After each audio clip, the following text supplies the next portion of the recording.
All right, welcome everyone to another one of our SEI Town Halls. I think this might be the fourth one, maybe the fifth one that we've done. I'm here in San Antonio, Texas. It's kind of snowed. We got a little ice storm last night, and the power blipped a little bit. But other than that, we're here, and my internet is stable too, so that's nice. And it looks like I'm joined by many of the people from the SEI board. What's up, guys? What up? Good to see Hello. you. Hello. Good to see you. Yeah. Hello. Did you all meet earlier? Did you guys end up meeting and talking about Yeah. the budget? Yes. You did? Nice. Nice. Well, yeah, this is our regular SEI Town Hall that we do. We do like to record them and occasionally release them as an episode on the SE podcast. So if you do find yourself speaking to us on camera or through your microphone, just keep that in mind. We release that as an episode on the SE podcast. And I didn't know if I'd have anything specific to talk about other than some of the exciting things that we've been working on. It's a continuation of the exciting things that we've been working on. I feel like I don't have that much of an update, but the course seems to be going really well. We're meeting with other people interested in SE, either studying it or wanting to bring it to other people in their communities. So that's been really good to see. The studies seem to be going well. Not only the study that we're working on, but other people have been reaching out with wanting to share the studies that they're doing on street epistemology. So that's been really encouraging to see. And I think we have a good plan for 2026 with the resources that we have. I think we have a good plan for bringing in money to keep the lights on, basically, but also keep the projects going that we've been working on as well.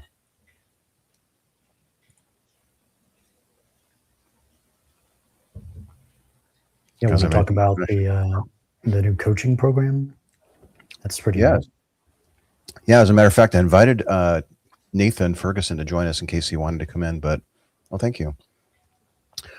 We are piloting a coaching program. So if you've ever wanted to learn street epistemology and have somebody teach it to you in a one-on-one or even a group setting, we're piloting this this coaching offering, and we've decided to go with Nathan to practice as a practice run through this. But yeah, if you are maybe you're interested in having an SE conversation with somebody and you're not exactly sure how to get it started, or maybe you've driven it into the rocks and you want to figure out how to salvage it, you can meet with a coach who can give you some really good advice and get things back on track.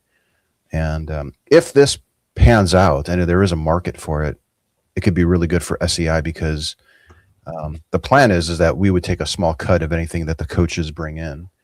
So this would provide an opportunity for the coaches to be able to offer some kind of paid training, basically, and make an income teaching SE, but also helping with Street Epistemology International so that we can pay the bills. We're looking for ways to keep this thing going, and coaching seemed to be like a no-brainer, that thing that we wanted to try. So if Nathan is around, he can hop in here, maybe talk a little bit about his offerings.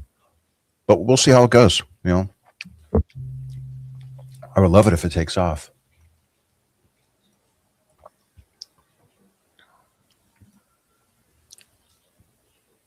Excited to see how that goes. Yeah.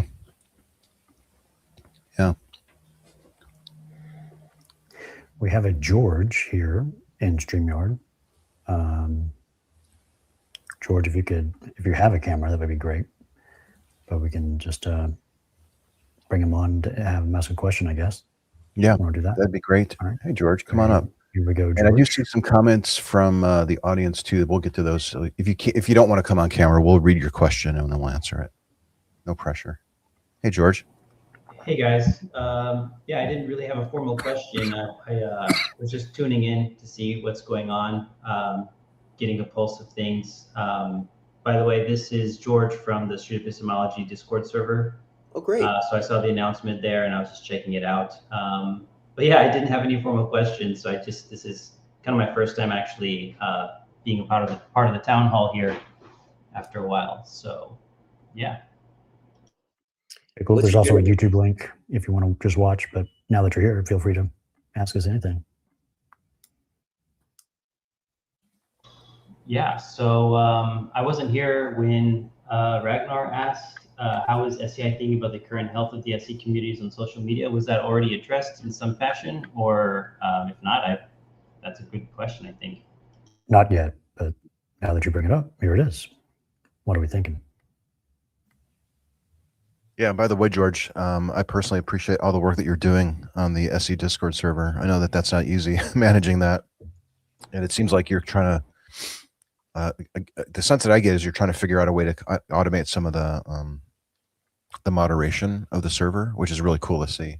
I'm sure that that's not easy to do.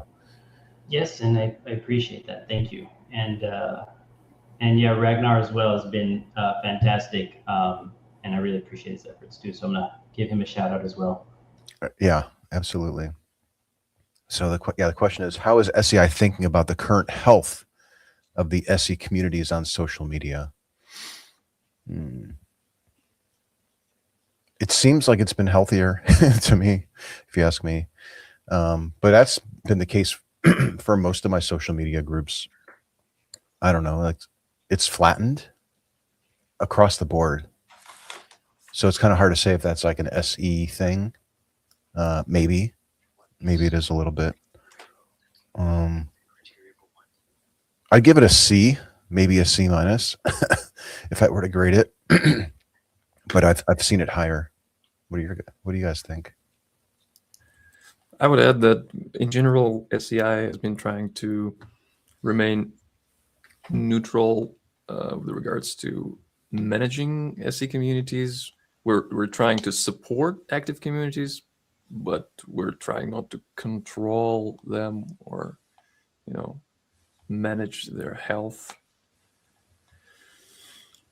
So it's kind of not our job to manage the health of SE communities. It's our job to support them and help. I think supporting is managing the health in some way. Yeah, I mean, indirectly, maybe. Yeah. I mean, we're not moderating. We're not in a position to solve an issue if it arises. We're hoping the SC communities will do that on its own. But as Anthony mentioned, usually SC communities on their own are managing pretty nicely, maybe because of the nature of the subject. Maybe. We still have our fair share of debaters in the communities, though, I think. But it's kind of a difficult, it's a challenging situation from SEI's perspective, because like we want to see the communities flourish, but we also can't get involved in the day-to-day minutia of it. Like who was blocked, or, why can't so-and-so rejoin the server? Like those are, we cannot,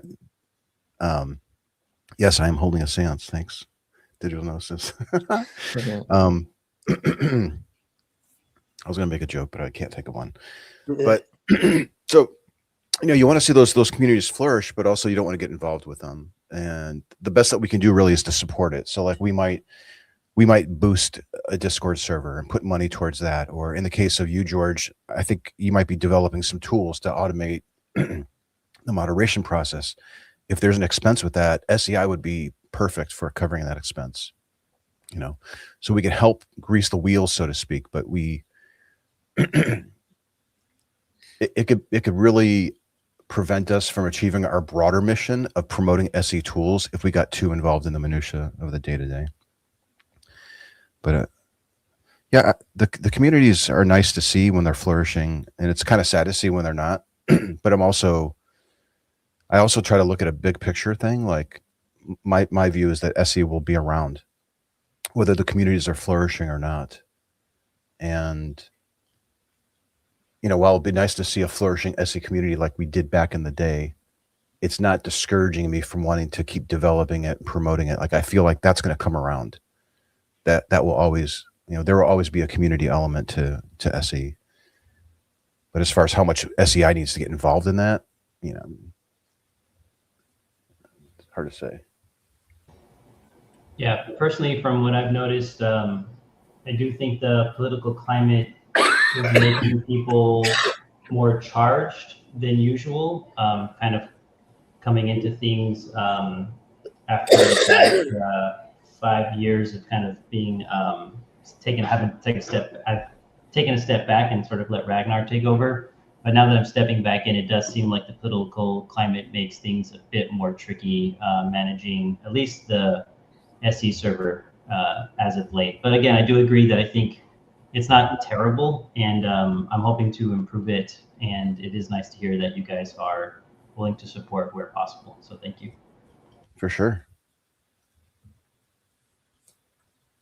Yeah, I would say most of us probably have managed community groups or Discord servers ourselves, so we know how challenging that could be, even with kind, civil SEers who are your members.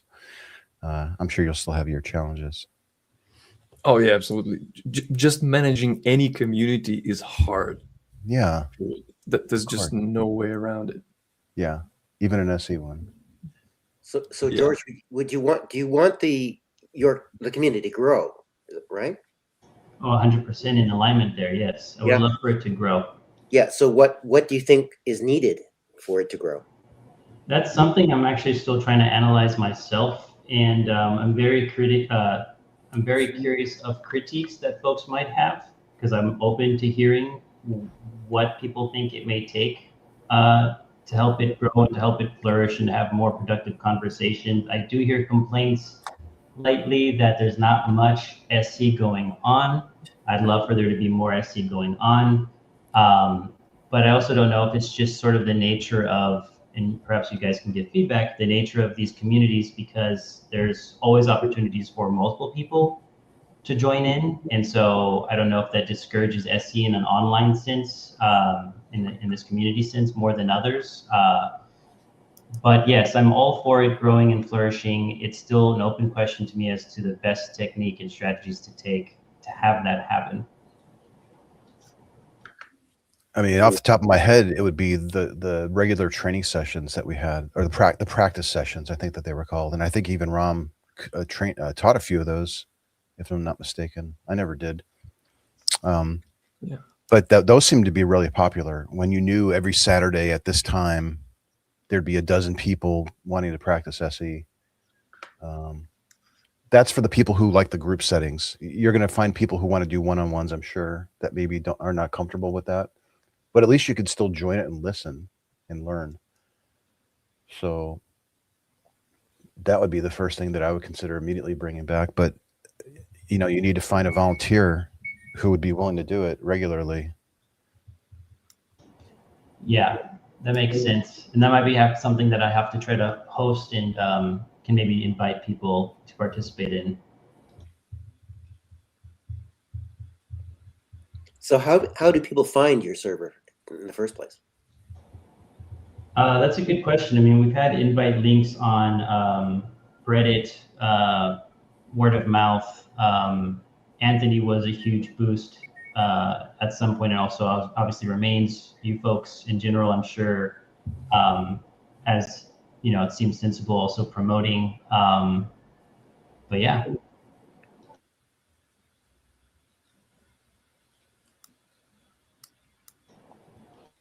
George, are you looking for more people to help you with moderation?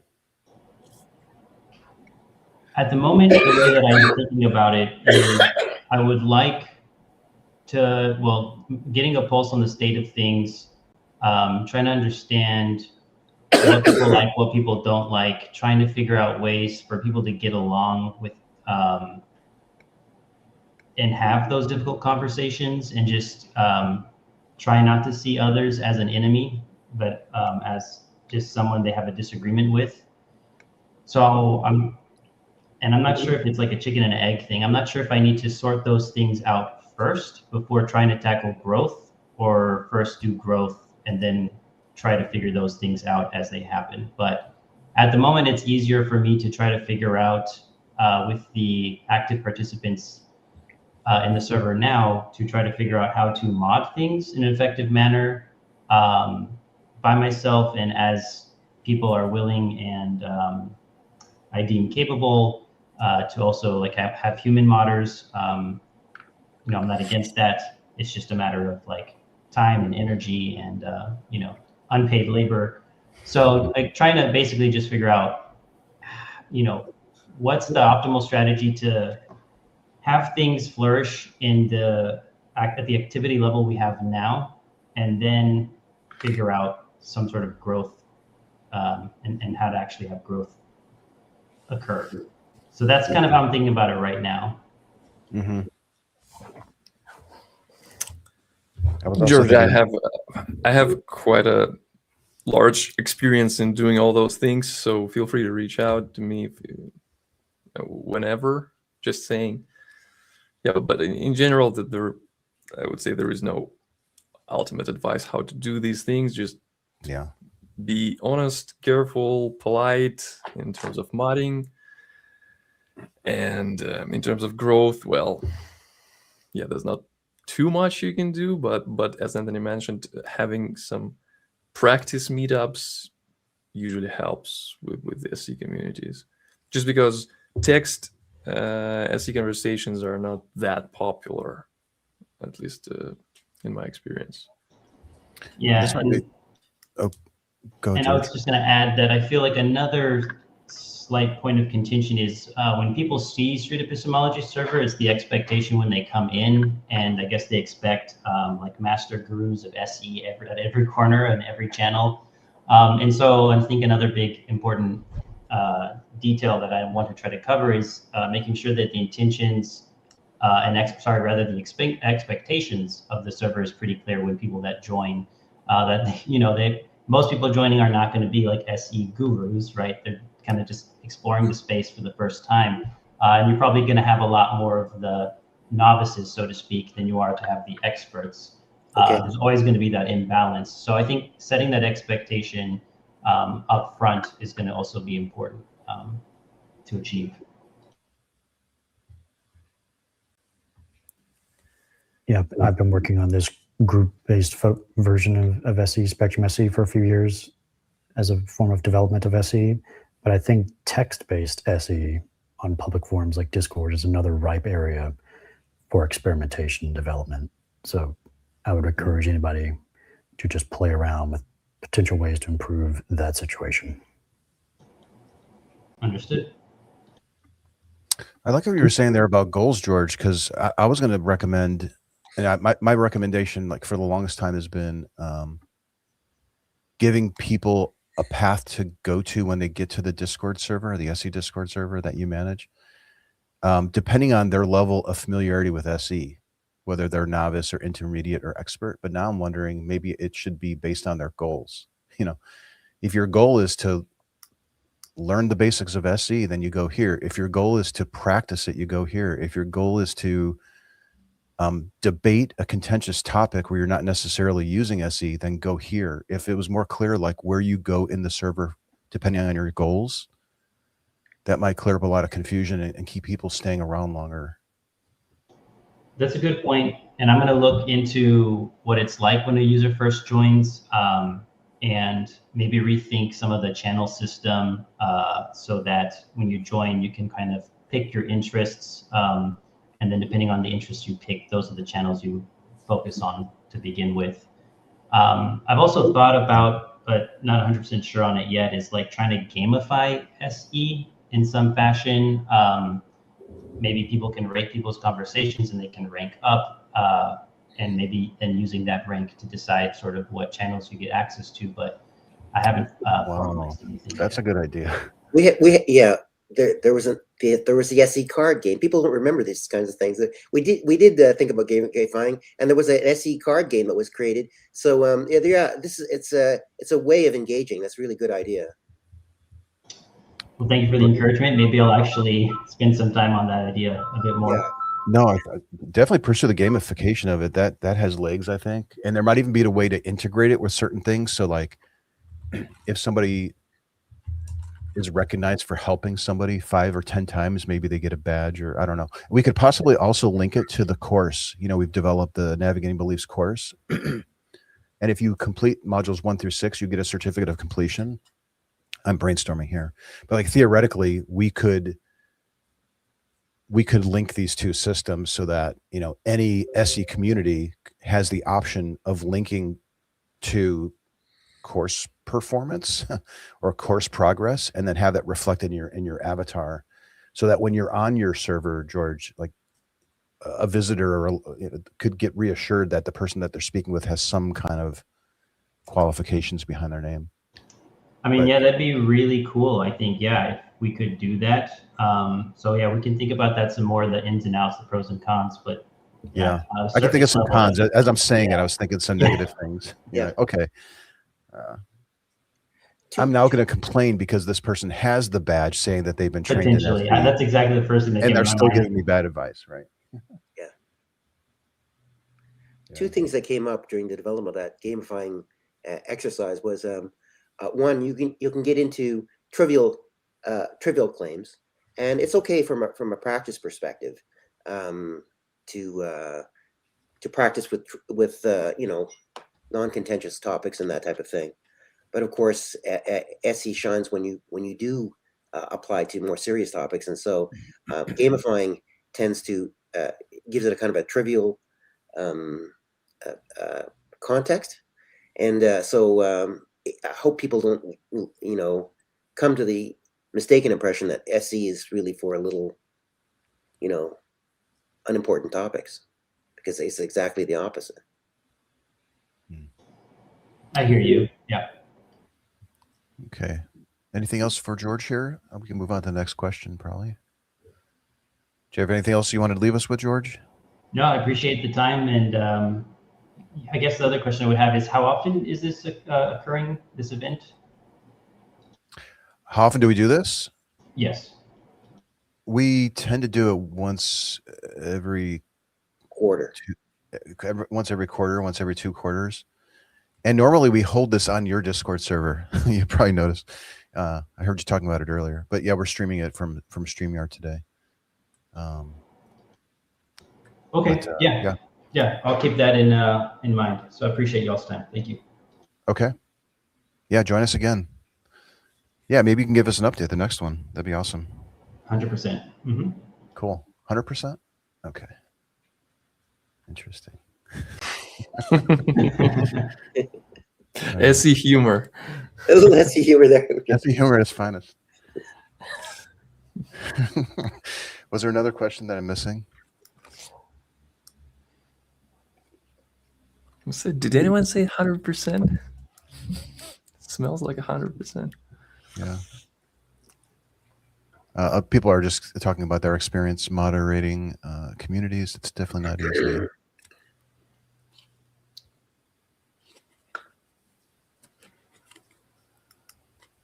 I don't see any more questions. How about you guys? I'm not checking the, well, I guess I am checking the YouTube side of it here. Okay. Oh, yeah. That's an interesting point. Ragnar is saying one of the limitations of SC is that it's designed for one-on-one. Public social media chats are not one-on-one. Yep. Was SE designed for one-on-one? Like, I don't know. That's traditionally how we've seen it done, and I guess that's probably like the default that you would start with. Yeah, you I'd definitely say it's avoid pretty a much- lot of social pressures when you go one-to-one. When you go one-to-one, when you know other people are watching you. If you're one-to-one and there's nobody else watching you, you're limiting social pressures. If you've got a group of people standing around and you're having that conversation, it can lead people to say things to prop up what their group would want to hear. You get group dynamics when you have multiple people. Yeah. I'm just thinking though, even if I was doing a one-on-one over Facebook Messenger and I knew nobody else was observing, there's still disadvantages that would probably make me not want to do that SE talk over chat. I'd still probably prefer to do it over video or face-to-face. But if you have no other option, then do it over text with nobody watching, ideally. I've done SE with 1-on-2, and the interesting three-way dynamic that happens there. it does work. You get some kind of progress, but what often happens is when one person experiences a kind of aporia moment, the other person jumps in, so it's less effective in that way. So yeah, it can work. I've done experimenting with 2 SEers, and the person you're talking to, it's not like a gang up thing, but it is from a training aspect where one person is having the conversation and then the other person will go, so the reason Kevin said this was, and this is the concept behind why we're asking these questions. So we're kind of training at the same time we're having the conversation. And that's been fairly successful as well. I remember you wanting to practice that when you were out here in San Antonio, and we went to the campus. Yeah. You wanted to test the 2-on-1, 2 SEers to 1 claimant. Yep. And not to pick on anybody, but to kind of explain what we're doing, from a point of they're curious enough about what we're doing and how to do it. And then the other person is explaining why this works, the concepts. So you got a teacher dynamic in there. Yeah. Almost like a moderator a little bit. To generalize, I put it this way. Yes, SE was designed for one-on-one conversations. But thing is that even in the public discourse setting, there is a lot of that or very, very similar things. Like, for example, when you're messaging something in the public chat, you are either messaging it to someone, to one specific person, and then again you can use SE tools for that, because I'd say what's even more prominent in public chats than in one-on-one conversations is your goals. You should ask yourself, why are you writing this message? What is the ultimate? Are you trying to address to question this particular person, or to explain something to the audience, or maybe something else, or maybe to show how to conduct conversations? So just asking this question to yourself might help formulate the message. But other than that, it still can and probably should contain a lot of SE stuff. For example, calibrated questions, either for the audience to see how to do it, or for them to reflect on it potentially, or even some portion of them, or for the individual that you're messaging specifically. So there's a lot of stuff going on. So even if it's designed one-on-one, you're still kind of doing it even in the public setting, I would say, or at least a significant part of it.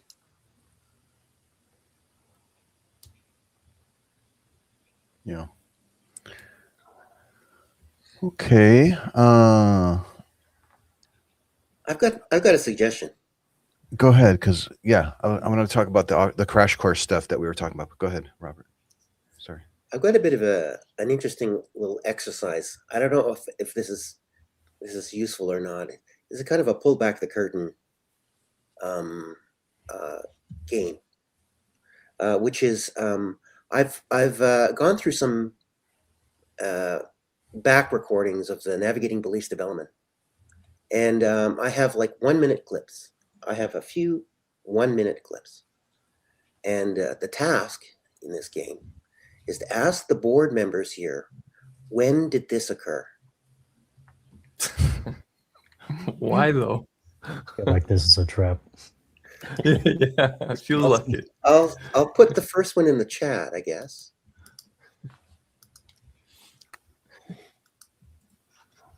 Play this clip.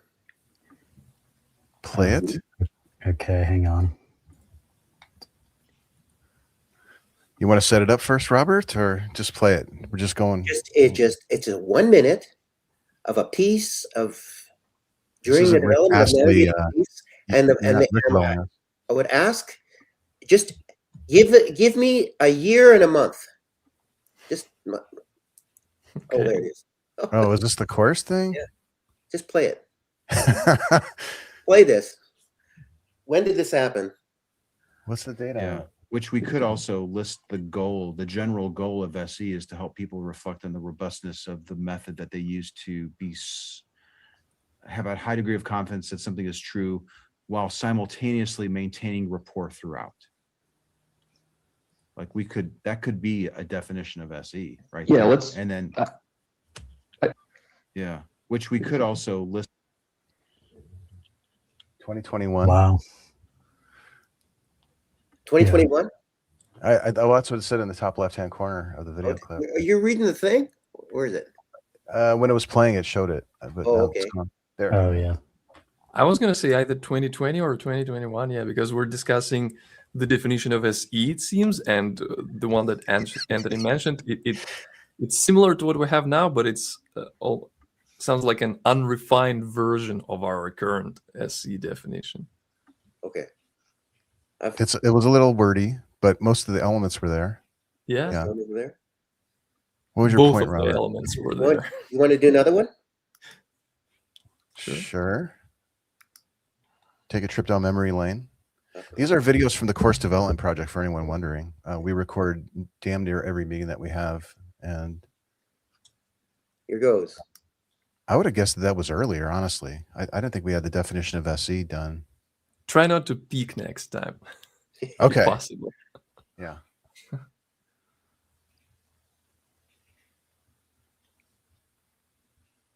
Oh, I gotta share this again. Hang on. Throwing things at me, By the Robert.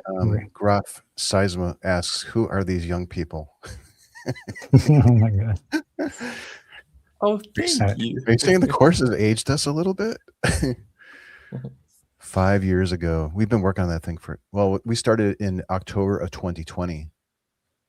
So that meeting was, about a year after.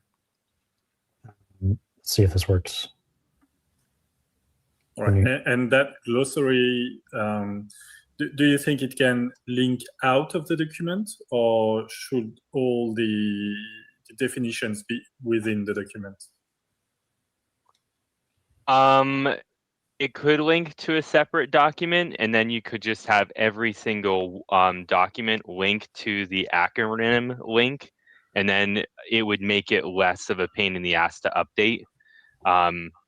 Yeah. A better phrase, if it was its own separate document, and then you could just keep adding to it every time you get feedback, like, you said this thing and I have no idea what you're talking about. All right.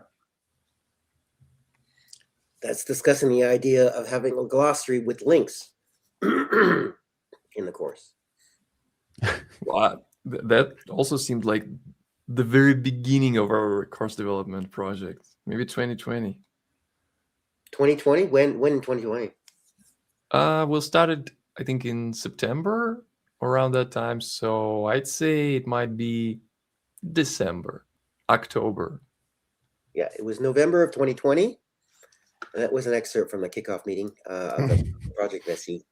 I'm wondering about definitions. And we just, it's kind of funny because we just updated the glossary because we released module 7, 8, and 9 of the Navigating Beliefs course. So with it came some new words. So if you have signed up to take phase 1 of the module of the Navigating Beliefs course, you can go there and see the new words in the glossary and the new modules, which should be released in a day or so. We're right on the threshold of releasing those. That's a big announcement. Like that's a huge announcement. Module 7, 8, and 9, because it's not just the amount of time it took to write those, but we internally tested them with our team. We externally tested them with volunteers from the SE community. We ran them by our team again so that we can incorporate those suggestions or weigh them, decide if we wanted to keep them or not. And then we had an editor come in, and then we wrote the knowledge checks and the documentation, the graphics. Like a lot of effort was put, but that stuff is ready to go. And we also are we're ready to release the Russian version of the course too. We just had that translated, professionally translated, and then we had Ram go through and look at every freaking word and make sure it was good. So yeah, module 7, 8, and 9 should be released soon in English. That's identifying and clarifying claims, identifying confidence level, and identifying and clarifying the reasons. I think those are the three, which are really, really big modules, important modules. So, yeah. And we do have a glossary in the course. And then there are certain words that are in the instructional text, like if you hover over them, it'll pull the definition from the glossary. Okay. I got another one there. Okay. Mhm. These are All very right. exciting. With me in my What's this one about? robe. You're not supposed. No one's ever supposed to see me in my robe. Here we go, though. Of course. Yeah, what makes an explanation hard to vary? If that's the primary criteria for what makes a good explanation good, that's how we resolve conflicting ideas. We find good explanations. But this Yeah, that right might- here, I like the idea of mentioning good explanations, but again, I'm not sure about the question of what makes a good explanation good. It's hard to vary. That again, what does vary mean? And it goes Yeah. deeper, and we have to explain all that. So when do you think this happened? Well, to be honest, it's easier for me because I have different backgrounds in all of those videos, and I just I can just understand it by that. So approximately. For me, it was an Israeli background. That means it has to be around 2 years ago. So it could be 2024. 2024. Any other guesses? you saw the title, so Yeah. This was a discussion happening in November of 2023. Oh, What? Are you sure? That discussion? Yes. That discussion seemed like that was last week. was in 2023. it was very similar to last. Are you week. serious? I'm serious. Yeah. Okay. So we're peeling back the covers on our writing process here, and it's not. We're not authors, for one thing. Like, we are people who discovered SE. We like it. We're using it, and we're trying to understand it and document it. And that process is not easy. Because sometimes It was we'll irrational. go down a path and then realize that was a dead end, and we set that aside, and then we go, but then we find ourselves back at that same area because, oh, it wasn't a dead end. That was actually important because that's related to this thing that you do when you're identifying confidence levels or whatever. So there's we're discovering all these things about SE as we're writing the course, but in hindsight, it looks like we're rambling, or that we're without a rudder. Maybe Does it look like that? maybe Kevin would characterize it as such. I don't know, but I feel like no, I mean, I feel like it's getting written, and the end result is good quality. And then maybe we can talk about like what we plan to do to like get stuff out to the public, but still work on this intense course. But yeah, I mean, to be fair, we've we never weren't written a starting module. writing. Yeah. We weren't writing module 10 at that time in November 2023. We were about to start 7, 8, and 9, I think, which is now out now. So I wanted to make sure we were on the same page about the epistemology stuff before we did a bunch of claims and reasons that might conflict with this stuff that we're actually writing now. And I think we're very much on board, and it's all very coherent and works with it. Everything is working together really well. Yeah, and to be fair, I wouldn't say That's true. rudderless. I would say write what we know, and then get the module out, and then go back and make changes, revisions later. That's how I would characterize it personally. I don't think you're rudderless. Well, Robert's our project manager. He's our rudder. We're just rowing. We're rowing and riding. Yeah. Just on that there's- note, we Go ahead. we do recognize that we are taking a lot of time to discuss this stuff and write it. We're being very cautious, very careful. I mean, I feel like I am, because it's a big responsibility to document what this thing is so that people will read it and like decide to do it themselves, So we're being very careful with the words that we're using and how we build out the glossary and how we test this with our internal team and test it with volunteers. Module 10 has taken about a year and a half to get to the point where maybe 60% done with it, to the point where, we still need to do an internal test and external. But rather than make everybody wait, we thought we have enough material now and with AI where we can generate these training materials in an easier way. So we came up with an idea of developing a crash course of street epistemology. You'll probably be able to go to the Navigating Beliefs website and download that, but we're going to meet people from this board are going to put together a crash course version of the Navigating Beliefs course so that the materials are there now, basically, rather than waiting for everything to come out. So that's something that we want to try to do. Things aren't looking good out there, and people need tools to have better conversations. While modules 1 through 9 that's nothing to sneeze at. Like, that is a great resource. Something a little bit more readable and consumable is something that we want to build. So watch for that.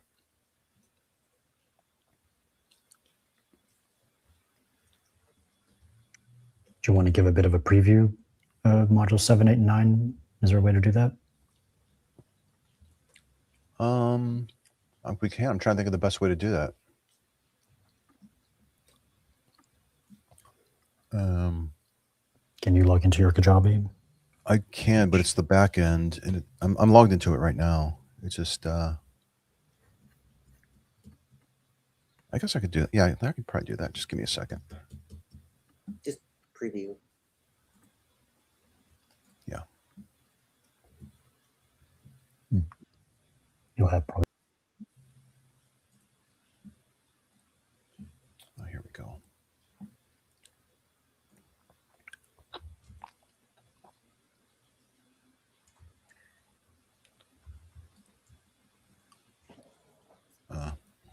I just got kicked out.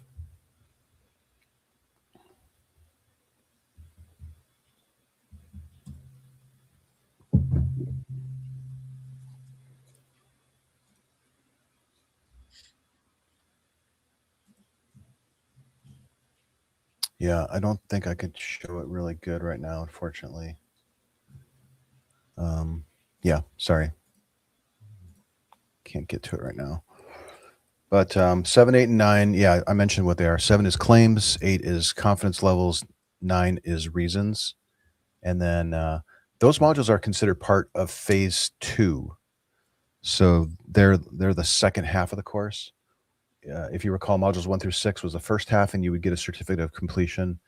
When you complete modules 7 through 13, you'll get a second certificate of completion. And I would say maybe the knowledge checks were a little bit more. Would you say that they're more difficult on 7, 8, and 9, Robert? You helped put those together. Yes, those knowledge checks are designed.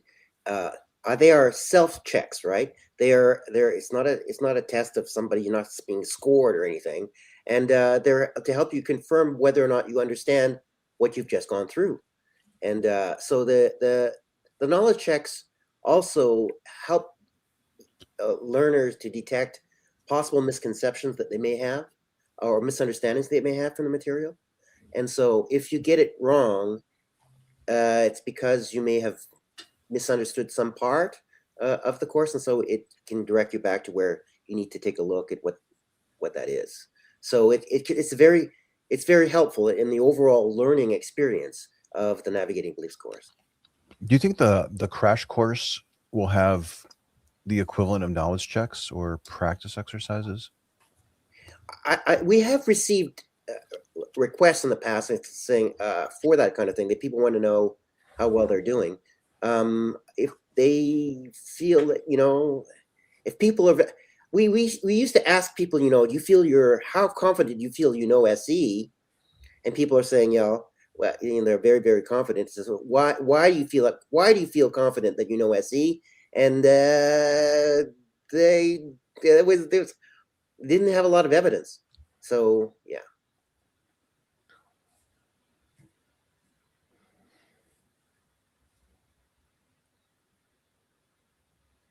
practice exercises, I think, are the thing that people really want to learn or try out. So that requires more of an interactive thing.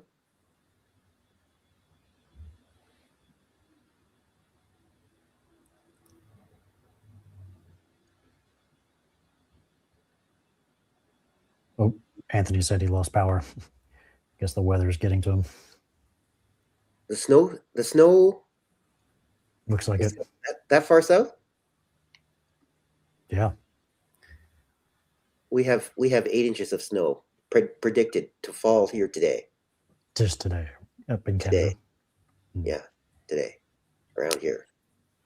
I think Anthony said they were having an ice storm, so that's going to definitely impact power. Oh yeah. And we've been, I think last night we were 18 below. So real temperature. So anyway, a little bit of humor here. I had ChatGPT help me on this one, right? So street epistemology is rolling out so slowly that modules 7, 8, and 9 are just dropping. And module 10 hasn't shown up yet because everyone knows what happened. 7, 8, 9. 7, 8, 9. And the curriculum committee is still doing a careful, non-confrontational inquiry onto whether that actually occurred. So, yeah. Thank you, ChatGPT. Yes. That's great. Not so great. But it's something.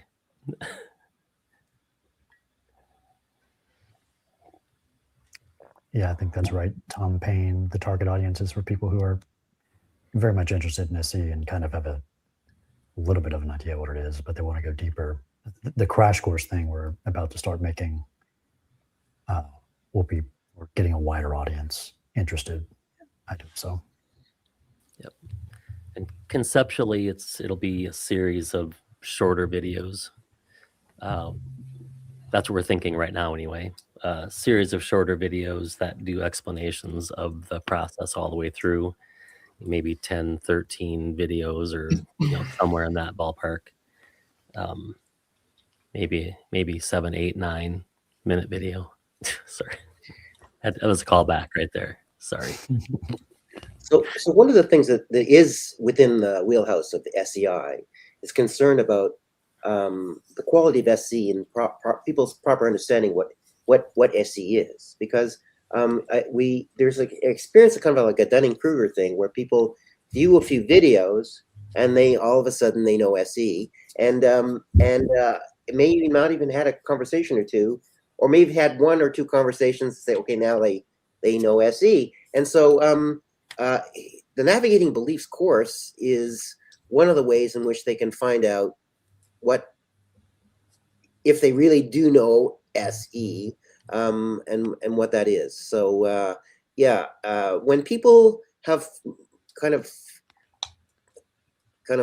odd understandings of what SE is, and then they go off and perhaps in a group chat or whatever explain what they think it is, a lot of misinformation can snowball. So that is of a concern for SEI and as an organization which is with a mandate to promote SE, which is real SE, as opposed to what people think it is.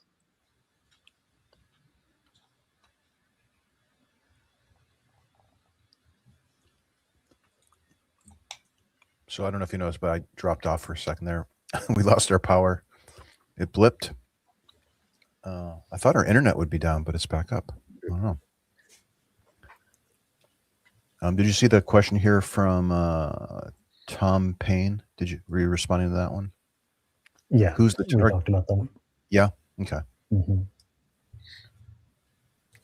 Guess Ragnar has a question. Does hiring an SE coach mean providing tax revenue for the U.S.? An increasing number of people, especially outside the U.S., want to avoid giving any support to the current U.S. administration. I don't think so.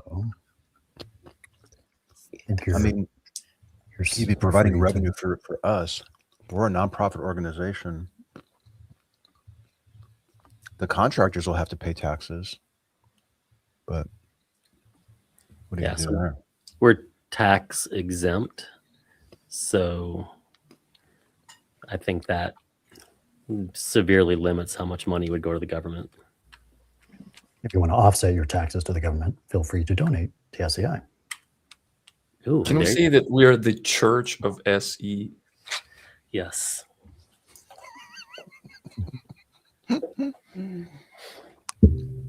Oh wow!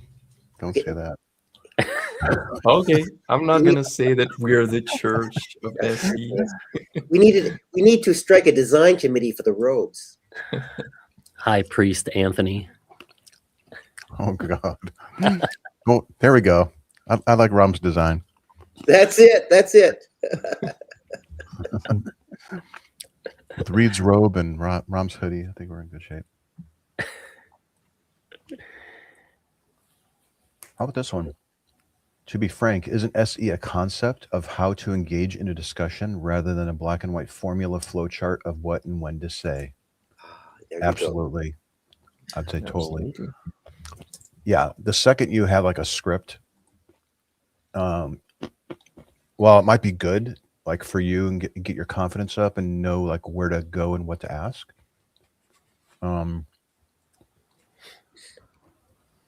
People are so unique. Why would you have a unique script for like for everybody? That's just kind of, you can have a high, like we explain SE in a series of steps, right? Like step 5, get their confidence level, and step 6, figure out their main reason. Like that's a good roadmap, but I would say we don't want to formalize it. We want to simplify it and explain it really well. But the second Yes. it becomes like an insincere formulated script, I think it's toast.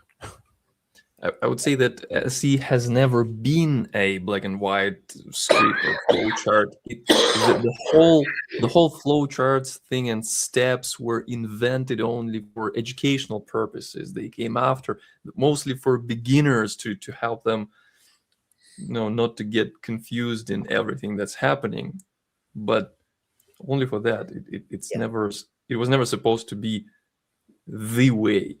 Yes. It's like a hint for you, a tip sheet for you. Use it as you may. Right. But The Navigating Beliefs course is true. It's structured for learning purposes, and it's somewhat analogous to a bicycle with training wheels. It has guardrails and stuff to keep you on track, but the whole idea is to lose those training wheels and go on your own, and make it your own, and allow for an element of SE style and the way you speak and that type of thing. So it's a framework to achieve what goals you have for the conversation. yeah, and when we all were starting doing SE, there were no steps. We were doing SE just fine without any steps, without anything like that. But then when the need arose to teach other people, we thought to ourselves, but what we are actually doing here, and in what order are we doing it usually? So then we started inventing those steps purely for educational purposes. And I think we even say as much in the course. Yeah. And taking a step back too, I think this is why the crash course concept is, to roll that back in. This is so important because I think the course is more for people who want to dig in deeper. And the crash course is to get people quickly, to introduce them to the concepts so they want to dig deeper. Right? So we're hoping that can be something that's really successful and can bring more people in quicker. Yeah.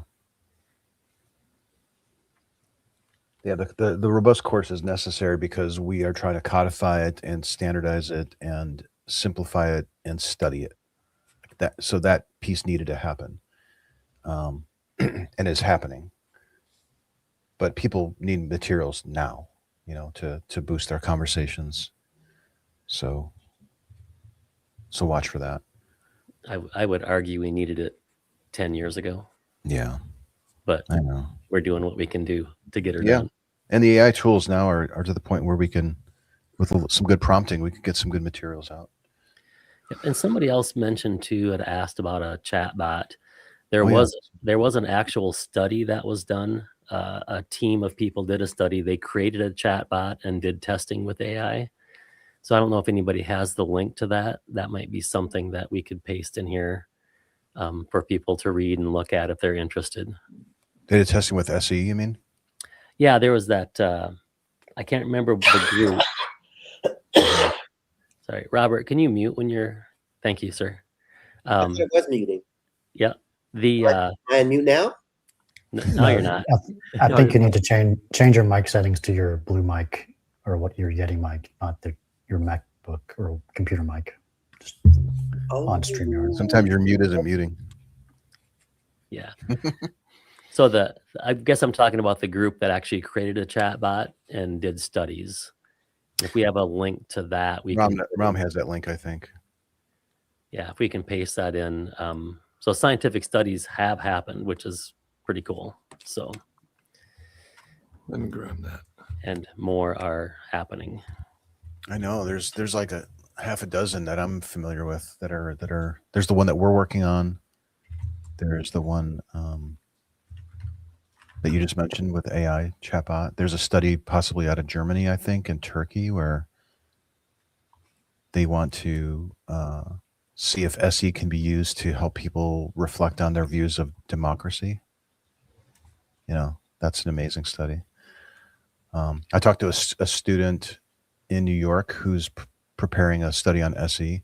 She wants to conduct them over Zoom and debate with people and then do SE. She'll be the facilitator in both instances. So I gave her some advice. And then we released a podcast episode where I sit down with a professor. It's not a study per se, but he's doing SE with his students, Spectrum SE, and he's introducing SE concepts to his students. So it's good to see people out there using them and wanting to study it. Okay. Any more questions for us? Maybe we can wrap it up.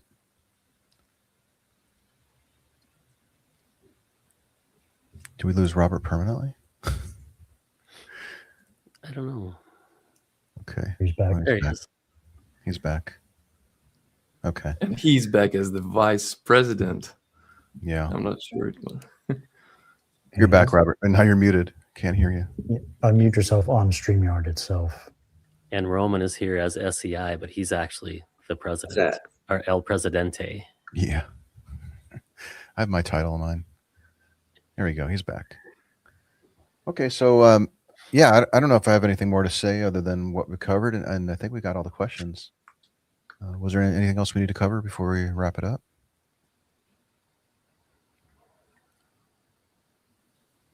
No? Okay. What? Then, we got another comment in there. Oh, we're going to hit this on that note. Okay. What's that? Well. Which one? Well, there's just another comment that came in here. Okay. So, yeah, I guess we can just wrap it up. We're going to try to do these. We got one question here. Oh, yeah. This is an advertisement. I knows the answer. What does SEI do with my monthly Patreon contribution? You know the answer. Okay. How do you know? How do you know what we do with your money? What do we do with donors' money? I think I mentioned in the last newsletter, it costs about $450 to cover the hosting for the 3 websites that we have. And that includes the course stuff, which there's like 5,000 people who are accessing the free course right now. So it's for that, and also covers the mailing list functionality. So that's just one piece of it. But we have other expenses. None of us are getting paid. I'm the executive director, not taking a salary at all. It'd be great to get to the point one day where we could do that, but like we're not there yet. We need funds to keep the lights on, to keep the course going. We have I'd a couple say of if you- conventions coming up that we want to go to. That we should probably mention that. There's a humanist convention coming up in Ottawa, Canada, in I want to say August. Beginning of August, yeah. Yeah, beginning of August, and then Braver Angels has a convention coming up in. Philadelphia. Was it Philadelphia? Yeah, in June. June. I want to Yeah. say. And we've been talking with Braver Angels unofficially. We're trying to get some things going where we can help them improve their tools. So those things it costs money to get us there and put us up in the hotels. We're not flying first class. We're not staying in the cheapest hotels, but we're not sharing hotel rooms either. We're traveling comfortably, but we want to. It'd be nice to be able to have a presence at both of those conventions. So that's where some money would go to. We're paying for contractors. We have a graphic designer that we pay quite a bit. We have an illustrator. We pay her for her drawings. We have an editor that we pay to make sure that the course is edited. We have translators that we pay. We have expenses coming out, out the wazoo. So yeah, if you can support us, that would be great. Just go to streetepistemologyinternational.org and go to donate, and you can make a donation there. That'd be awesome. Yep. And if you do support SEI, you can just choose where your money goes between maintaining and improving the website, or professional translation for the course, or graphic design, or illustrations, whichever is more to your liking. Because we do all of that. Yeah. If you can't donate money, even just your time would be really useful. We have the need to test a lot of the stuff that we're putting out. If you want to help with a crash course of the Navigan Blues crash course version, be sure to reach out to us. Yep. All And right. everyone on the board is volunteer. There's no We're all volunteers. drawing a salary. So that's like we all have full-time jobs as well. Mostly. This is the way. Reed's going, We get a little burned out too. So there are some projects where we could ourselves work on them as board members, or we could bring in volunteers to help us and take some of the load off. That'd be really nice. We are doing quite a bit these days. Okay. So the one thing that I would say too is that most people that do SE online, they really don't ask for likes and shares or donations very well. And I would just like to make sure that people understand that the donations that you can do for SEI are very helpful in getting this message out and helping us get this done. So if you're not a contributing donor and you're not doing some sort of recurring donation, it would be greatly appreciated, and we'll steward your money in the best way possible and try to get this out there to everybody. So we appreciate everything that you guys do to help us. That's well said. There have been a few people every month they make a donation on PayPal or Patreon. It's the same name, $5, $10, $25. Yep. Every once in a while, every year, maybe I'll email and just say thank you, but I never hear from them. They just keep consistently donating. Yep. It's really nice. So that really cup nice. of coffee, whatever, it all helps. And there's a thank you to us. Thank you, board members and other volunteers, for all you do for the community and for promoting more constructive discourse. That's from Chats in the Park. Thank you very much. That's a great note to end it on. How about that? Yeah. All right. Well, for anyone in the U.S. that's in a cold climate, stay warm. And guys, we'll be in touch. Yes, thank you, everyone. Okay. Take care, y'all. Thank you. Good work. Bye. Bye-bye. Bye.